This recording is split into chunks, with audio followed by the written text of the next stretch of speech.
Raw हमारे देश की इंटेलिजेंस एजेंसी जो कई खुफिया मिशंस चलाती है। सोचें, अगर हमारे रॉ का एजेंट पाकिस्तान इंसर्ट करा दिया जाए और अगर वो वहाँ की पाकिस्तान की आर्मी में भर्ती हो जाए और वहाँ के आर्मी के एक बड़े अफसर की बेटी से शादी कर अपना परिवार ही वहाँ बसा ले, वो हमारे देश के लिए वहाँ से बहुत सीक्रेट इन्फॉर्मेशन भेजता रहे, तो कितना अच्छा होगा ना।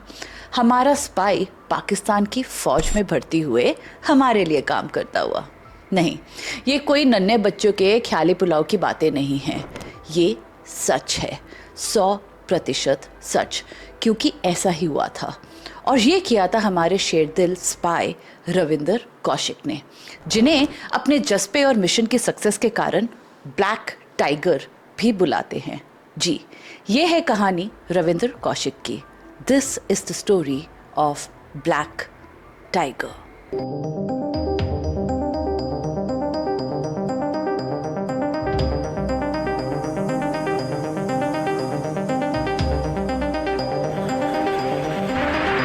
जय हिंद दोस्तों, मैं हूं प्रेरणा और आज हम बात कर रहे हैं उस सिचुएशन की जहां आपको आपकी आइडेंटिटी त्याग करके, अपने सारे वैल्यूज़ छोड़ के, फैमिली मेम्बर्स से डिस्कनेक्ट होके, अपना नाम और हस्ती के साथ अपनी सारी हिस्ट्री मिटा के एक नया नाम, नई जिंदगी अपनानी हो।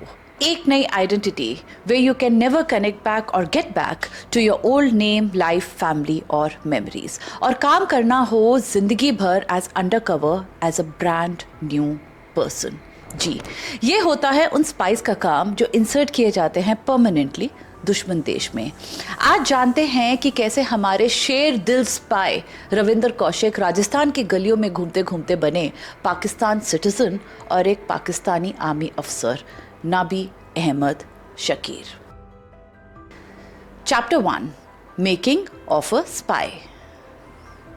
रविंदर कौशिक मिलिट्री और स्पाई की दुनिया से बिल्कुल अलग थे। उनका जन्म राजस्थान के श्रीगंगानगर में 1952 में हुआ। करियर के तौर पे उन्हें एक्टिंग में बहुत दिलचस्पी रही और थे भी वो बहुत ही बेहतरीन एक्टर। वो कॉलेज के स्टेज, यूथ फेस्टिवल्स और लोकल थिएटर्स में एक्ट करते थे। And he was a very handsome man, a local heart throb, जिन्हें उनके डैशिंग लुक्स के कारण अक्सर इंडियन एक्टर विनोद खन्ना से भी कंपेयर किया जाता था। साथ ही थी उनकी deep voice and magnetic stage presence. His intense portrayal of characters and outstanding monologues in patriotic themes उन्हें बाकी एक्टर से अलग करती थी, और उनकी यही acting and patriotic Bhavna 1970s में इंडिया के रॉ के एजेंट को लुभा गई। रॉ क्या होता है? इसका ऑफिशियल नाम है रिसर्च एंड एनालिसिस विंग, जो है हमारी सीक्रेट एजेंसी, जैसे इजराइल की मोसाद, अमेरिका की CIA, रशिया की एक ज़माने की KGB और अब FSB। आसान शब्द में ये हमारी खुफिया यानी इंटेलिजेंस एजेंसी है, जो फॉरेन इंटेलिजेंस गैदर करती है, अंडरकवर या कवर्ट ऑपरेशंस करती है, अपने नेटवर्क के थ्रू इंटरनेशनल थ्रेट्स जैसे वॉर, टेररिज्म, इंसर्जेंसीज पहले से ही पता कर उन्हें रोकती है। इनके स्पाइस या अंडरकवर एजेंट्स घोस्ट यानी भूत समान होते हैं, जिनके बारे में सुना तो सबने होता है लेकिन कभी किसी ने देखा नहीं होता। रॉ का मोटो है धर्मो रक्षित रक्षितः, जिसका अर्थ है जो धर्म की रक्षा करता है, धर्म उसकी रक्षा करता है। और धर्म की रक्षा करने के लिए ये एजेंसी नए रिक्रूट्स हमेशा ढूंढती रहती है, जो सोल्जर्स नहीं होते, ना ही होते हैं ब्यूरोक्रेट्स। ये होते हैं शेप शिफ्टिंग सुपर हीरोज, जो कुछ एक नया रूप लेके दुश्मन के इलाके में लोगों के साथ बखूबी ब्लेंड हो जाते हैं। और इस सुपर हीरो के रोल के लिए रॉ की नज़र में आए स्टेज पे एक पेट्रियाटिक प्ले करते हुए रविंदर कौशिक। उनमें रॉ को एक्टर के पीछे एक मंझा हुआ स्पाई नजर आया। उन्होंने बहुत जल्दी रविंद्र को अप्रोच किया एक एक्सट्रीमली डेंजरस इनविटेशन के साथ। महज 23 साल की उम्र में रविंद्र के सामने अपने देश को सर्व करने की एक ऐसी अपॉर्चुनिटी थी जिसको फॉलो करके वो अपना नाम, परिवार, अपनी पहचान, अपना पूरा का पूरा आज और बीता हुआ कल सब हमेशा के लिए त्याग करके अज्ञात और अनजान जीवन जीने दुश्मन देश पाकिस्तान में जाएंगे।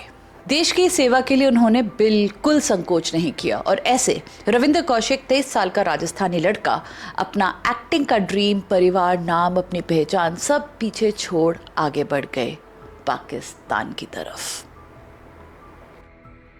Chapter 2, the transformation. Undercover agent बनने का मतलब सिर्फ अपनी पहचान मिटा के नई पहचान बनाना नहीं होता। पहले होती है इसकी एक लंबी ट्रेनिंग, जो होती है माइंड पे, इमोशंस पे, नॉलेज पे, अपीयरेंस पे, बोलचाल, रहन सहन। Basically the man himself has to be changed. After all he was being trained to become a spy. चलिए देखते हैं कि इस रिगरस ट्रेनिंग में क्या क्या कवर किया जाता है। पहले टेक्निकल ट्रेनिंग, जिसके अंतर्गत उन्हें सिखाए गए secret codes, methods of communication obviously, and survival skills and art of deception, tactics, intelligence and information gather करने के तरीके विदाउट रेजिंग एनी सस्पिशन। फिर the key to the training, नए तौर तरीके जिनसे जीना है पाकिस्तान में एक पाकिस्तानी की तरह। सबसे पहले टैकल की गई लैंग्वेज। वैसे तो हिंदी और उर्दू सिमिलर है, लेकिन डायलेक्ट एंड एक्सेंट बहुत फर्क। उनके लिए वो पाकिस्तानी लहजा पकड़ना बहुत जरूरी था, जिसपे पहले काम किया गया, क्योंकि सिर्फ एक गलत word, just one misplaced word could be the difference between his life and death. उन्होंने धीरे धीरे अपना पुराना लहजा इरेज करके इंडियन रूट्स खत्म करी और अपनी बोलचाल में पाकिस्तानी रंग चढ़ाया। फिर एक हिंदू को सिखाए गए सारे इस्लामिक कस्टम्स, वाकिफ करवाया उन्हें सारे मुस्लिम रिलीजियस तौर तरीकों से। वो बारीकियां भी उनके सामने उतारी गई जो शायद हिंदुस्तानी मुस्लिम और पाकिस्तानी मुस्लिम में फ़र्क बता सकते थे। अब स्किल्स आ गई, नॉलेज भी आ गई, तब भी बाकी थी एक बहुत ज़रूरी चीज़। He even had to look the part physically. Hence, circumcision was performed to ensure that no one could ever question about his Muslim identity. Documents forge हुए, उनका अतीत मिटाया गया और मिटाई गई उनकी आइडेंटिटी। अब रविंदर कौशिक एग्जिस्ट नहीं करते थे, उनकी जगह खड़े थे एक पाकिस्तानी citizen, Nabi Ahmed Shakir. Chapter 3, new life in Pakistan. 1975 में नाबी अहमद शकीर को बॉर्डर के पार पाकिस्तान जाना था। उनका मिशन क्लियर था, दुश्मन देश में जाके अपने देश के लिए सीक्रेट्स वापस भेजने थे, भारत की सुरक्षा के लिए। और हाँ, एक बात और, जैसे ही वो बॉर्डर क्रॉस करेंगे वो हिंदुस्तानी नहीं रहेंगे। उनका ये एक आखिरी कनेक्शन अपनी पिछली ज़िंदगी से वो भी कट हो जाएगा। पाकिस्तान जाके शुरू हुई उनकी एक नई ज़िंदगी। वहाँ के लिए अब वो एक ऐसे इंसान थे जिनका परिवार पार्टीशन के बाद पाकिस्तान आया था, जो तब के दौर पे बहुत ही एक्सेप्टेबल सी हिस्ट्री थी। वो कराची गए, जहाँ पे उन्होंने कराची यूनिवर्सिटी में लॉ की पढ़ाई की।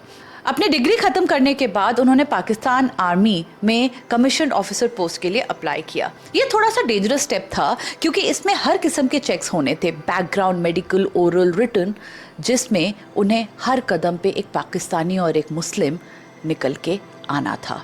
अपने रॉ ने काम एक्सेप्शनल किया था, जिसके कारण इनके डॉक्यूमेंट्स में कोई कमी नहीं निकली और इनके एक्सेंट और मैनरिज्म्स के कारण वो पाकिस्तानी होने पे उनको किसी ने शक नहीं किया और इनका मुस्लिम होने पे भी उन्हें यकीन हुआ।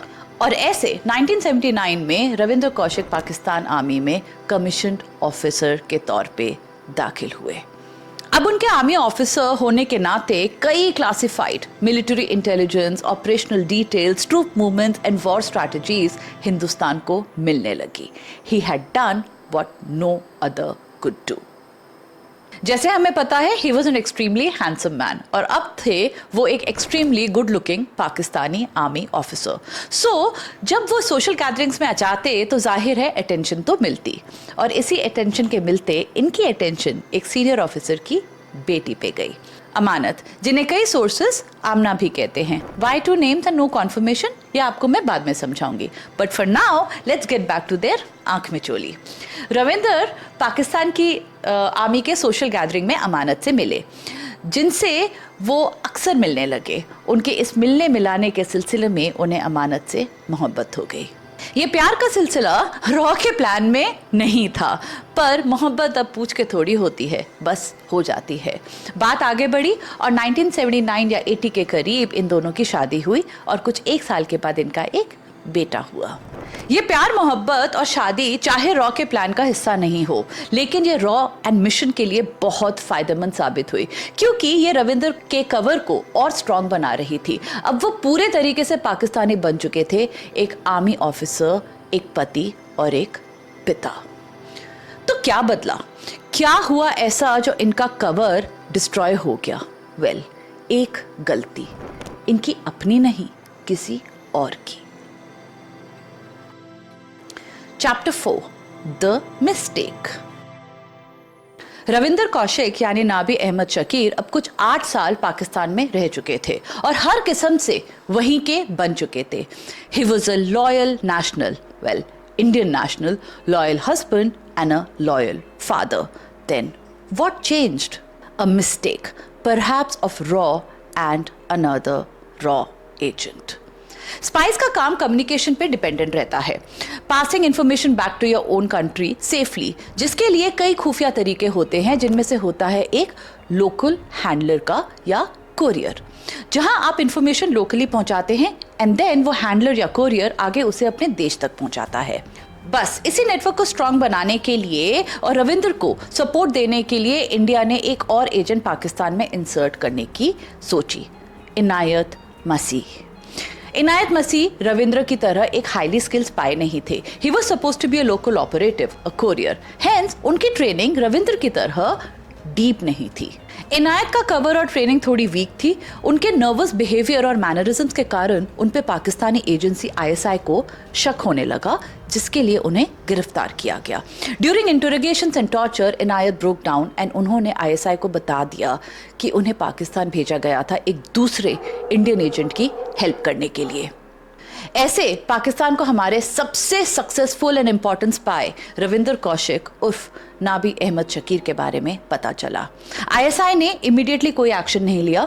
रविंदर पे सर्वेलेंस लगवाई गई, उनकी बातें सुनी, फॉलो किया to make sure that he was what Inayat told them he was, and when they were sure they made the move. माना जाता है कि 1983 में जब रविंदर एक मिलिट्री मीटिंग में अटेंड कर रहे थे, आईएसआई के एजेंट्स उस मीटिंग में आए और बिना किसी वार्निंग के रविंदर को अपनी गिरफ्त में ले लिया। चंद ही मिनटों में ऐसे वो एक ट्रस्टेड पाकिस्तानी ऑफिसर से पाकिस्तान के सबसे बड़े दुश्मन बन गए। उसके बाद शुरू हुआ torture. Pakistan wanted to know all the details that he had sent to India. वो हर उस इंसान का नाम जानना चाहते थे जो उन्हीं की तरह पाकिस्तान में हो। वो हर मिशन की पहचान करना चाहते थे जो वो और इन्हीं के जैसे इंडियन शेर दिल चला रहे थे। हर टॉर्चर और पाकिस्तानी कोशिश के आगे कौशिक ने अपनी ज़बान बंद रखी। उन्हें इलेक्ट्रिक शॉक्स दिए गए, भूखा रखा, मारा पीटा, लेकिन वो हिंदुस्तान को धोखा नहीं दे सकते थे।